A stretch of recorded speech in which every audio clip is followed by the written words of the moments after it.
She was 21 years old when the sheriff's men nailed the notice to her porch and told her she had 11 days to leave the only home she had ever known. Her husband, Thomas Voss, had been dead 8 months, drowned in a spring flood on the Missouri River while trying to save his own boat. And in the time since, the bank in Millhaven Landing had circled her like a hawk over a wounded rabbit. When the debts were finally called and the furniture sold, and the little house on Larkspur Street signed over to a man named Silas Reeve, Eliza Voss walked away from her married life, with $11 sewn into the hem of her traveling skirt and nothing else in the world that anyone considered worth having. Nothing, that is, except the one thing the bank did not want: the waterlogged, half-sunken wreck of her husband's old stern-wheeler, the Osprey's Grace, rotting in the shallows 3 miles downriver, which the county clerk let her claim for a single silver dollar, because no sane person believed a ruined boat was worth the paper it took to transfer the title. It was a foolish thing to spend her last dollar on. Everyone said so. But sealed somewhere inside that drowned hull was an old logbook, water-stained and half illegible, and within its pages was a secret that would one day put right a wrong done to an entire town. Though on the cold morning she signed her name to that worthless deed, Eliza had no way of knowing it. Settle in, and let us tell you the story of Eliza Voss. And if you are watching this from a small town of your own, a place some folks might call forgotten, we would love to know where you're joining us from tonight. Tell us in the comments below. And if stories like hers are the kind that stay with you long after the porch light goes dark, we'd be grateful if you'd follow this channel, so you never miss the next one. Eliza had been born Eliza Colton, the third of 4 daughters to a river pilot and a seamstress in the little settlement of Cross Hollow, upriver from Millhaven Landing, in a house that smelled of cedar and lamp oil and her mother's mending basket. Her father, Ambrose Colton, had spent 30 years reading the Missouri's moods the way other men read scripture. And from him, Eliza learned to listen, really listen, to water, to weather, to the particular silence that came before a storm rolled down from the bluffs.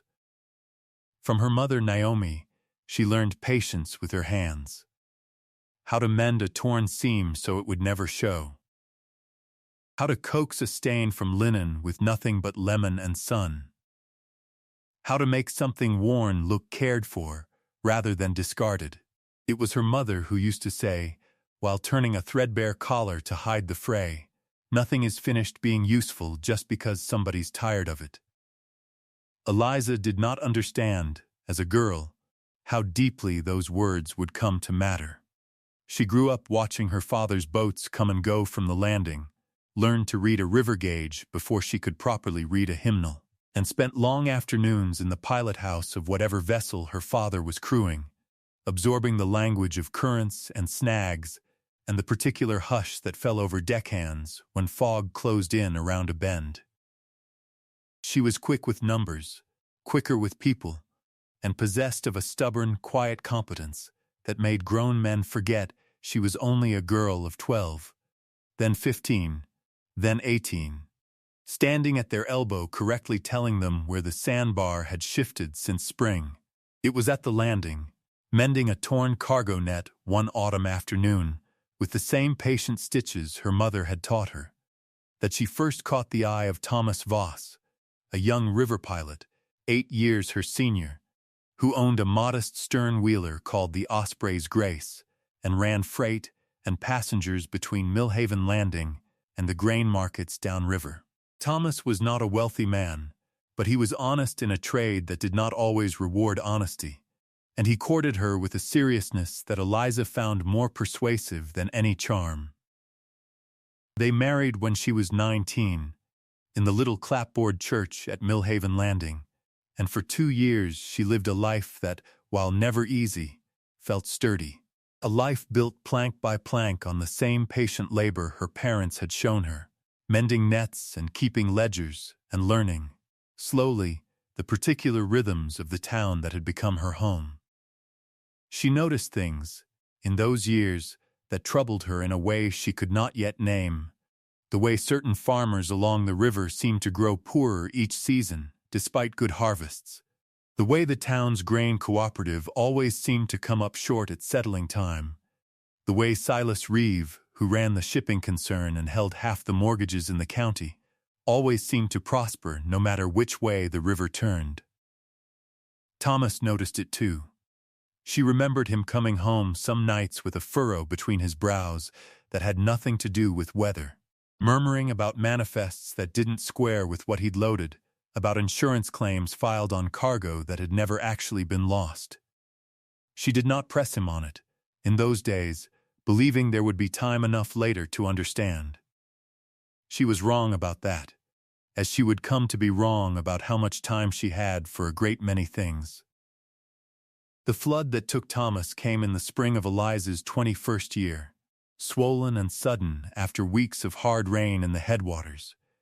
and it took him the way the river so often took the men who loved it most, not through carelessness, but through the very devotion that made them run downriver in weather other pilots refused. Because there was cargo aboard the Osprey's Grace that Thomas had insisted, with a strange and stubborn urgency Eliza did not understand at the time, absolutely needed to reach Millhaven Landing before the water crested. The boat struck a submerged snag in the dark 2 miles above town, took on water fast,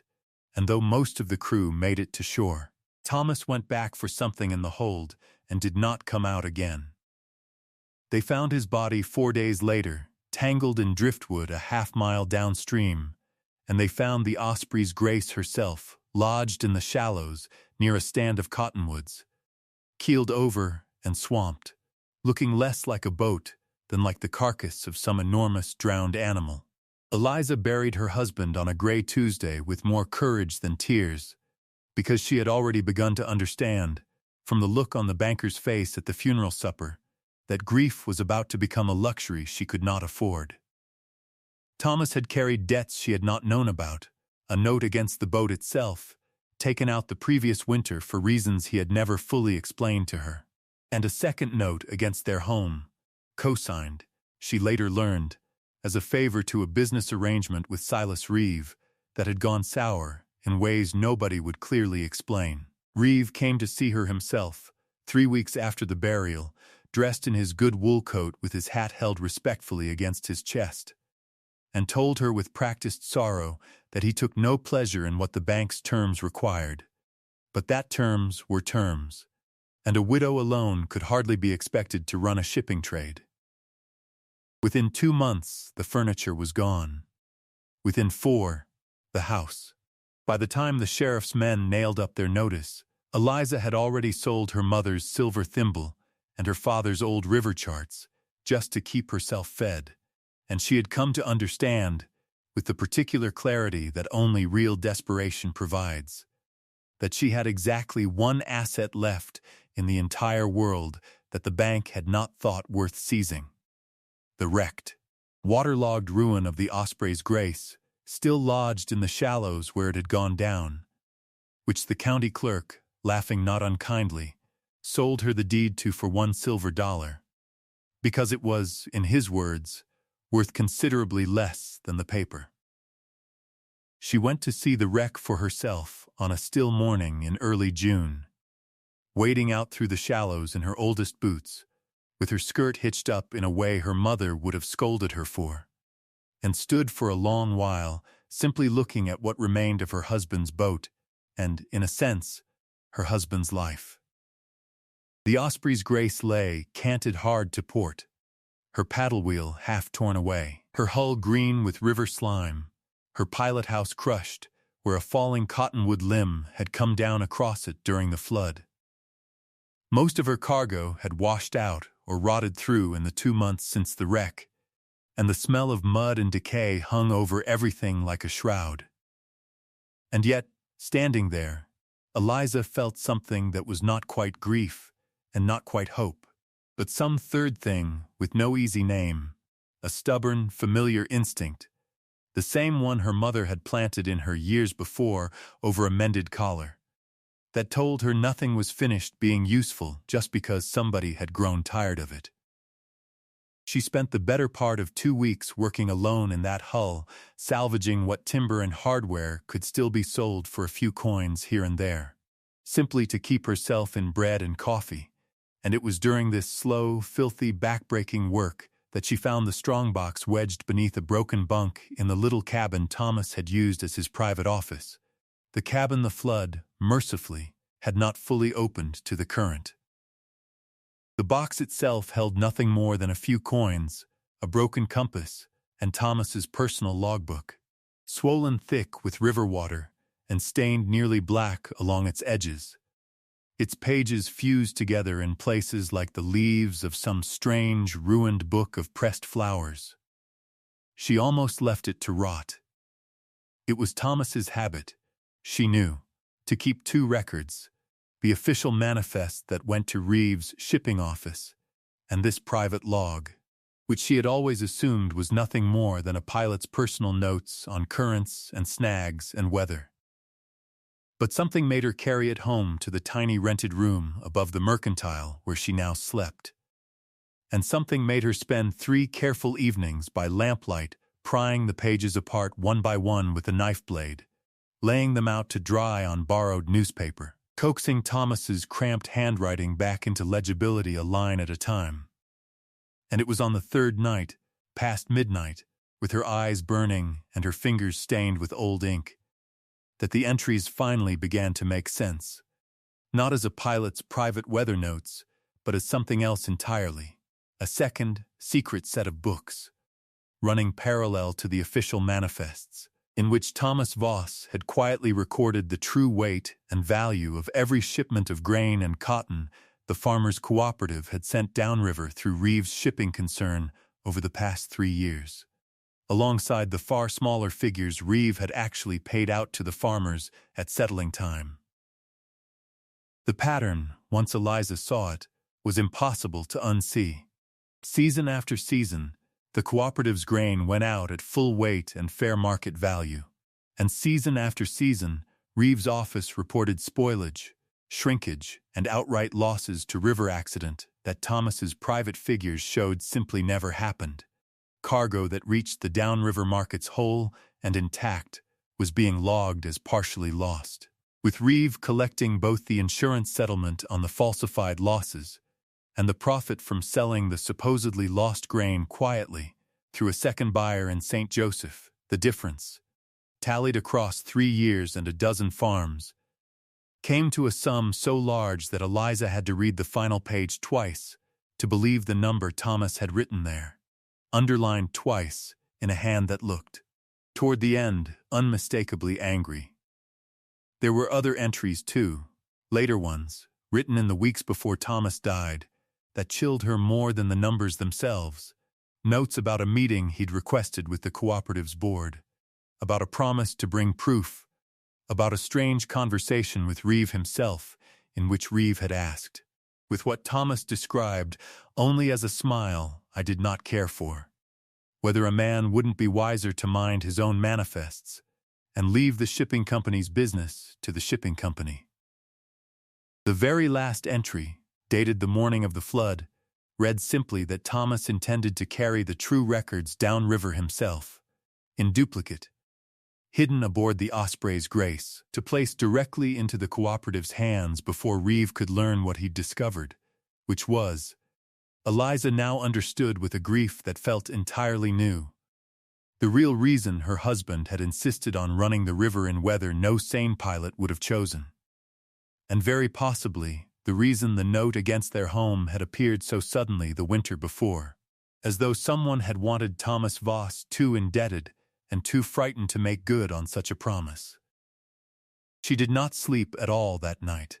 and in the gray hour before dawn she understood 2 things with equal certainty: that the true duplicate records Thomas had meant to carry downriver were very likely still hidden somewhere aboard the wrecked hull she now owned, and that a great many people in Millhaven Landing had been quietly robbed for years by a man the whole town trusted,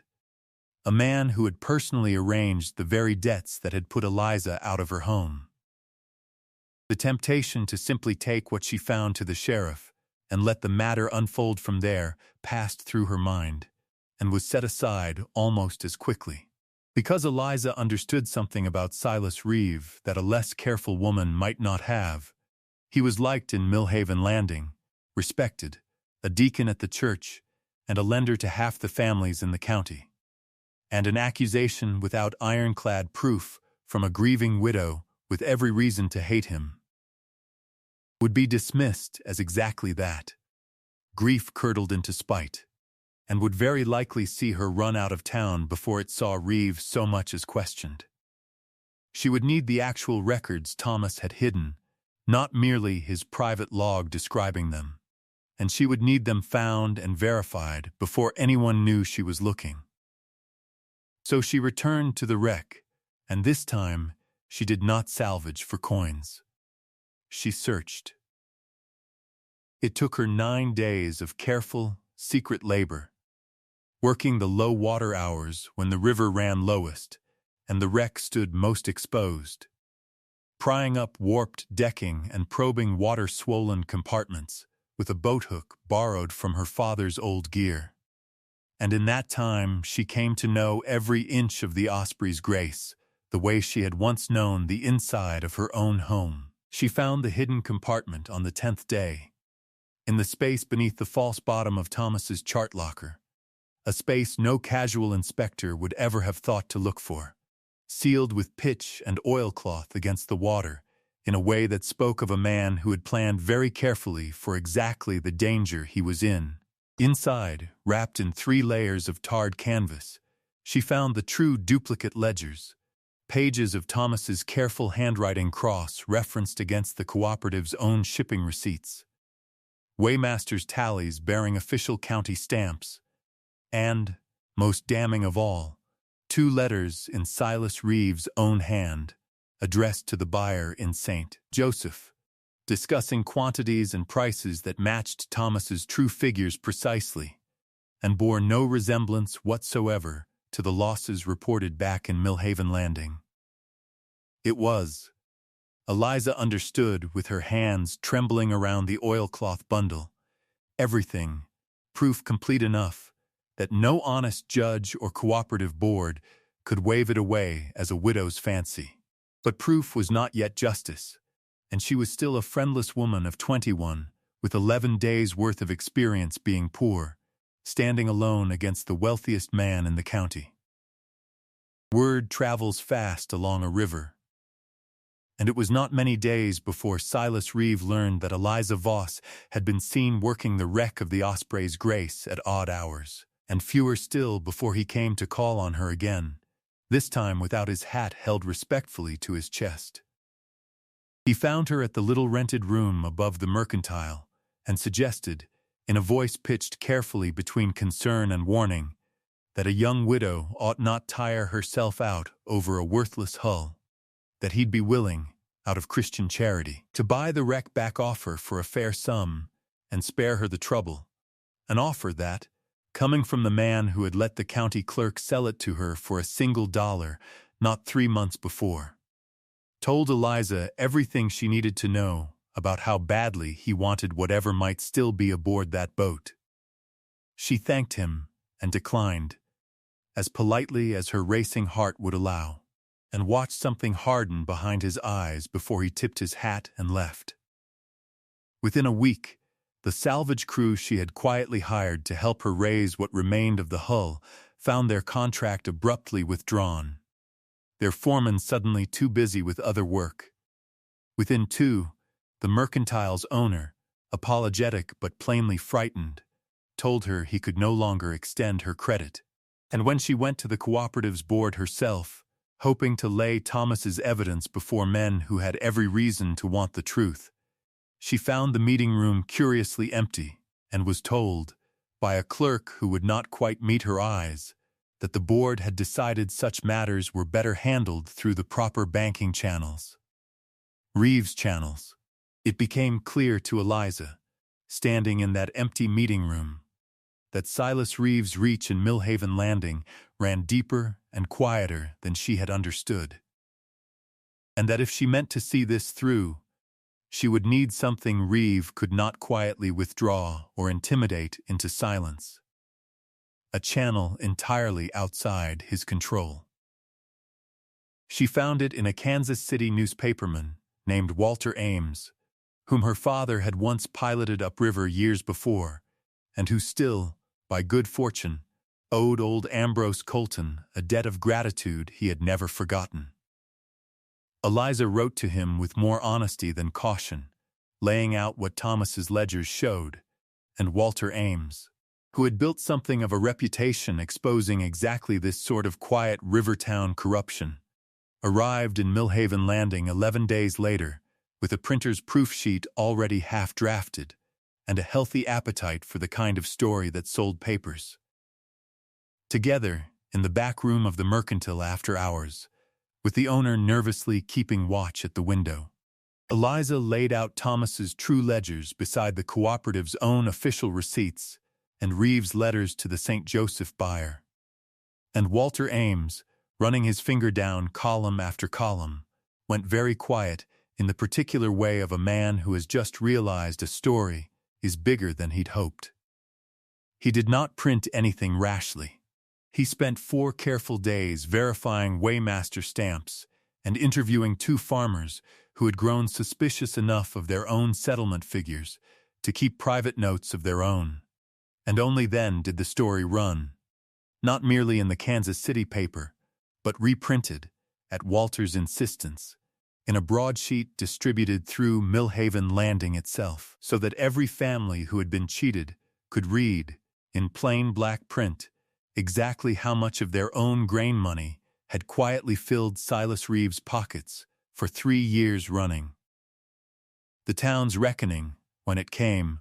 was neither loud nor especially dramatic, which Eliza would later think fitting, since the harm itself had been done quietly, one falsified figure at a time. Reeve tried at first to deny it, then to explain it as clerical error. Then, when the cooperative's board, shamed into courage by their own farmers' fury, demanded a full audit against Thomas's ledgers, he tried simply to leave town ahead of the reckoning, and was stopped at the Millhaven Landing Depot by the county sheriff himself, acting on a warrant sworn out at the insistence of 6 separate families demanding restitution. He did not go to prison. In the end, the law in that place and time was not swift or thorough enough for that, and Reeves' lawyers were skilled enough to keep the matter largely civil rather than criminal. But he lost the bank, forced to sell his controlling interest to cover the restitution the cooperative's board now insisted upon. And he lost, more painfully than any of it, the standing that had let him move through Millhaven Landing as a respected deacon and trusted lender. The church itself asked him quietly to step down from his position, and the families whose mortgages he had once held with such comfortable power now crossed the street rather than tip their hats to him. Eliza took no pleasure in watching a proud man brought low, and said so plainly to Walter Ames when he asked. What she felt instead, watching from the edge of the crowd outside the depot the day Reeve was finally made to answer for himself, was something closer to relief, the particular relief of a held breath finally let go. The restitution money that came back to the cooperative, Reeves' forced sale of his bank interest yielding considerably more than the 3 years of stolen grain money alone, was, at Eliza's own insistence, put not into any single family's pocket, including her own, but into a fund the farmers themselves would govern, to cover bad seasons and repair the grain warehouse that had stood half collapsed at the landing since a storm 3 years before, and to seed for the first time in Millhaven Landing's history a proper county school where the children of river families like her own could learn their letters without walking 6 miles to the nearest township. It was the cooperative's board, not Eliza, who insisted her name go on the little brass plaque above the schoolhouse door, over her own quiet protest, and it was the same board that voted, unanimously and without her asking, to fund the raising and full repair of the Osprey's Grace, not as a working freight boat any longer. but as the town's own ferry and, in time, as a kind of living monument, the boat that had carried the truth home, even after the man who loved it most could not. Eliza herself did not grow rich from any of it, and would not have wanted to. What she gained instead was a modest cottage near the landing, purchased outright with her own earnings once the mercantile owner, ashamed of his earlier fear, gave her steady work keeping his books, and a standing in Millhaven Landing that no banknote could have bought her. The standing of a woman the whole town had watched refused to disappear. And so it was that Eliza Voss, 21 years old and left with $11 and a boat nobody wanted, became the reason a river town finally saw its own accounts set straight. It had begun, all of it, with a single silver dollar spent on a wreck everyone called worthless, and a stubborn refusal, planted in her many years before by a mother mending a threadbare collar, to believe that anything was finished being useful simply because somebody had grown tired of it. Thomas Voss had died trying to carry the truth home through a flood that took his life before it could take his purpose, and it was his young widow,